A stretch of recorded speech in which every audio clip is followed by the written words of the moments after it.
Long मार्च से आज खान साहब ने एक मरतबा फिर खिताब किया और हुकूमत की जानिब से ये कहा जा रहा है कि हम किसी सूरत आपसे मुज़ाकरात नहीं करेंगे और नवाज शरीफ साहब ने भी कहा है कि आपसे मुज़ाकरात नहीं होने चाहिए। राना सनाउल्लाह साहब ने आज ये बात की।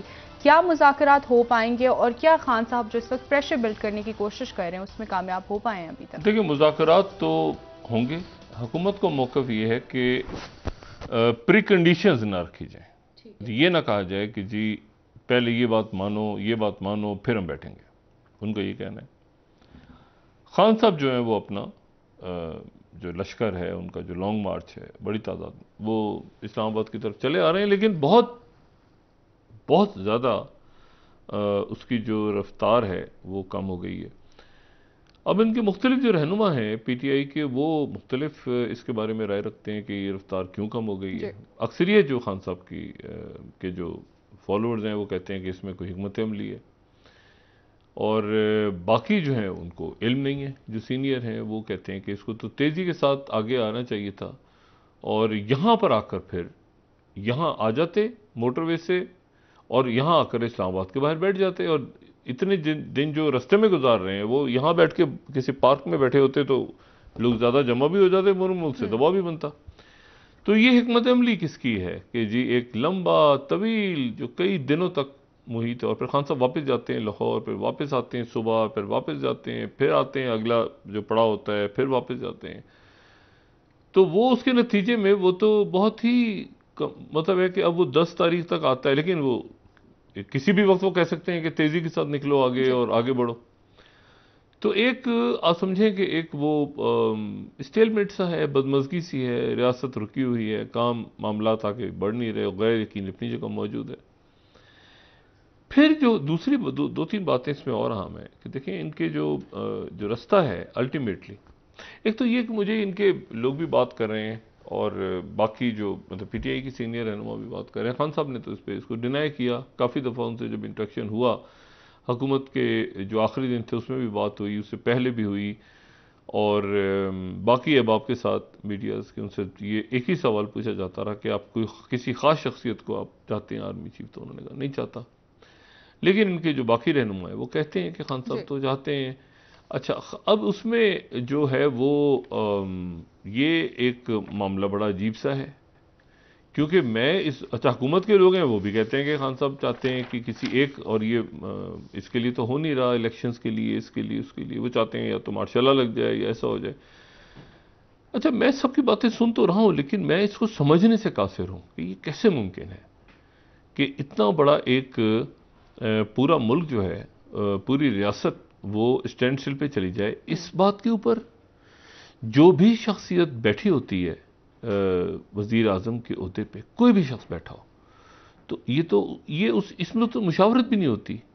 वो अगर मुशावरत चाहे तो अपने दोस्त अहबाब से कर ले, चाहे तो किसी से भी ना करे। तो वो जो भी नाम हो, 3 हो, 4 हो, 5 हो, 6 हो, उनमें से मंगवाए और उसके बाद उनका जवाब दीजिए। तो ये मुझे तो मैं सुन रहा हूँ सबकी बातें, लेकिन एक होता है ना क्या इंसान एक बिजार सा होता है कि यार क्या ऐसा भी मुमकिन है पाकिस्तान में। देखें ये उस वक्त तो होता है कि निगरान वज़ीर आज़म, निगरान जो है वो वज़ीर आला, 3 नाम उधर गए, 3 फिर उसमें चले गए, इलेक्शन कमीशन में चले गए, वहाँ तय नहीं हुआ, कमेटियाँ बन गई, उसमें नहीं तय हुआ। ये तो है, इस आम तरीन ओहदे को इस तरह से जो बनाया गया है यहाँ पे सिलसिला चंद हफ्तों या महीनों से, तो ये तो बड़ा ही तकलीफ देह है। ये तो जो उस मसले पे बैठा होगा, इमरान खान होंगे, शहबाज शरीफ होंगे, गिलानी साहब होंगे, जरदारी साहब, नवाज शरीफ होंगे, जो उस सीट पे बैठा होगा ये उसका इस्तेकाक है। वो किसी से मशवरे का भी पाबंद नहीं है। कर ले तो अच्छा है, नहीं करे तो ना करे। तो ये मैं इसको इतना जो हिजान बपा है, अगर इसकी वजह से है, तो ये सब कह रहे हैं, अब दोनों तरफ के लोग कह रहे हैं, तो मैं तो इस पे हैरान हूं कि ये कैसे, क्या हमारी रियासत और हमारे जो अमूर सल्तनत हैं वो यहां पर पहुंच चुके हैं, अमूर रियासत, और कैसे हम इसको मतलब कि इससे निकल आएंगे इंशाल्लाह, खैर अल्लाह करेगा। लेकिन एक बात कितनी अजब सी है कि जिसके ऊपर डिबेट हो या डिबेट की भी जाए, इसलिए मैं इससे काफ़ी दिनों से मैं इससे अपनी जान छुड़ा रहा हूँ। लेकिन चूंकि बात अब बढ़ती जा रही है और हर तरफ से इनके वज़रा भी, हुकूमत भी कह रही है, वो उन्होंने भी कहना शुरू कर दिया है खुल के, तो वो एक मेरी तो समझ से ये बाहर है कि ये बात ये कहाँ से आ गया मामला, ये तो, और इसके ऊपर मुल्क में एहतजाज बपा है।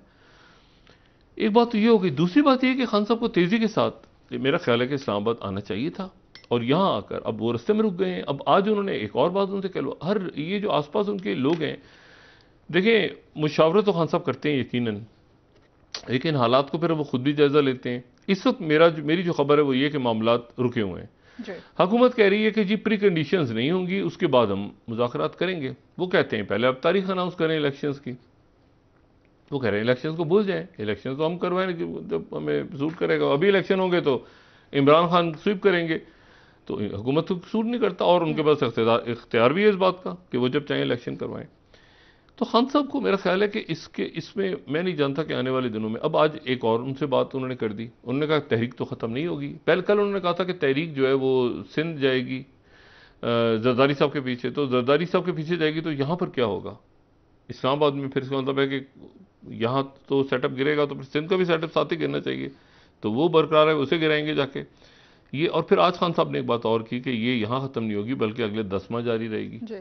तो अगर एक सेटअप ही गिर जाएगा और यहाँ पर इनकलाब आ जाएगा, तो अगले 10 माह क्या होगा? वो तो इलेक्शन की तरफ इशारा है। तो वो अभी मेरा ख्याल है खान साहब इसको थोड़ा सा, यानी चीज़ों को एक अरसर नौ हिकमत अमली अपनी बना रहे हैं, जिसमें फिर वो एक फाइनल काउंटडाउन की तरफ उन्होंने बहरहाल बढ़ना है।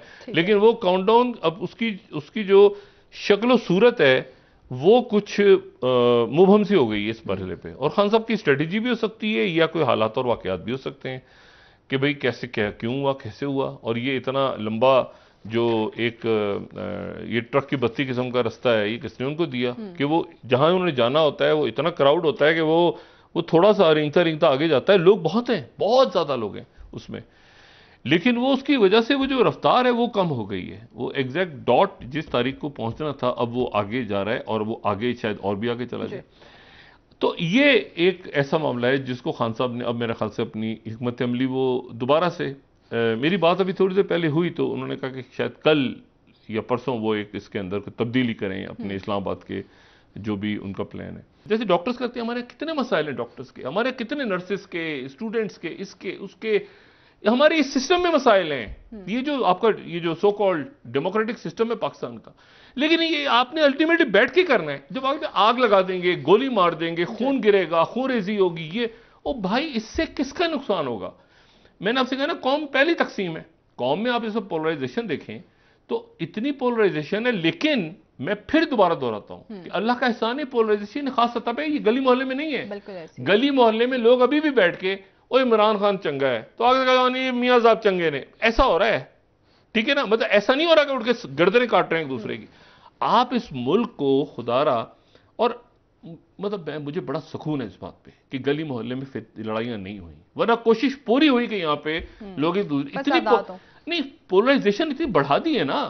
तो बात ये सारी कि इसको यहां से ये मुझे लगता है कि आगे नहीं जाएगा मामला, यानी अब ये तलखी आगे नहीं जाएगी। ये खान साहब को भी इदराक है, क्योंकि नुकसान खान साहब का होगा सर। देखिए उसकी वजह यह है कि खान साहब पॉपुलर लीडर हैं, इलेक्शंस की तरफ मामला को लेके जाएं और इलेक्शंस की तरफ लेके जाएं, और फेस सेविंग हुकूमत नहीं देगी, फेस सेविंग तो देनी पड़ेगी, वरना तो फिर मसला तो खराब हो। कोई ना कोई फेस सेविंग क्या, वो कोई ना कोई बात तो इलेक्शंस की डेट पे किसी और मामले में कोई वो प्रेशर बिल्ड करते जा रहे हैं, ये अपना प्रेशर बिल्ड कर रहे हैं, आखिर में बैठ के इनको बात करनी पड़ेगी। सवाल ये है कि उससे पहले 10, 15, 20, 100, 200 लाशें गिर जाएं, आगे लग जाएं, अमला को नुकसान पहुंच जाए, या ये कि उसके बाद हो। बैठना तो है। और आज मैं सनाउल्लाह साहब को सुन रहा था, राना सनाउल्लाह साहब को सुन रहा था, और मैं उनको शाह महमूद साहब को भी सुना, वो कहते हैं हम आते जाते तो मिलते रहते हैं, हम दोस्त या अहबाब हैं, लेकिन मुज़ाकरात नहीं हो। ये सारे एक साथ रहते हैं, एक साथ पार्लियामेंट में, कोई जानी दुश्मनी, कोई जायदाद के झगड़े हैं। वो भाई आपस में बैठ के मसले को हल करो, और ये मिसालें देना बंद करो। अरब स्प्रिंग पहले पढ़ लो, एक चक्कर मार के आ जाओ यमन का, कि यमन में क्या गुजरी, हुआ क्या यमन में, यमन में क्या हुआ, जाए ना चक्कर लगाएं, जाके सूडान में जाए ना, देखें क्या हुआ सूडान का हाल। बात यह है कि ये खुदा करके अफगानिस्तान संभला है, वहां अफगानिस्तान के अंदर जो है वो आइडियल नहीं है, अभी भी लड़ाई झगड़े हो रहे हैं, अभी भी आपने बच्चियों के स्कूल खुलवाने सब, लेकिन मुल्क रियासतें संभालने की बात कर रही हैं, आप कह रहे हैं संभली हुई रियासत को हमने खत्म करना है।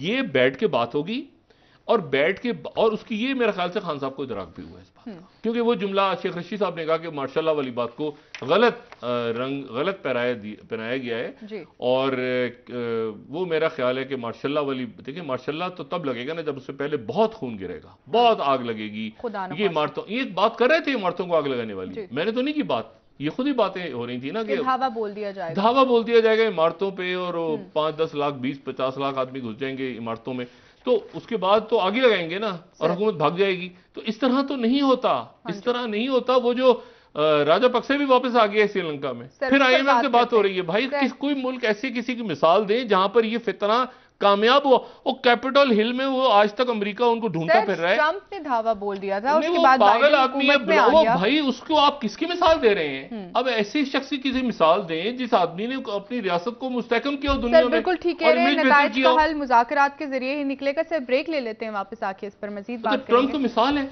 सर, बिल्कुल बिल्कुल ठीक फरमा रहे हैं। नाज़रीन, एक ब्रेक हमारे साथ रहिए।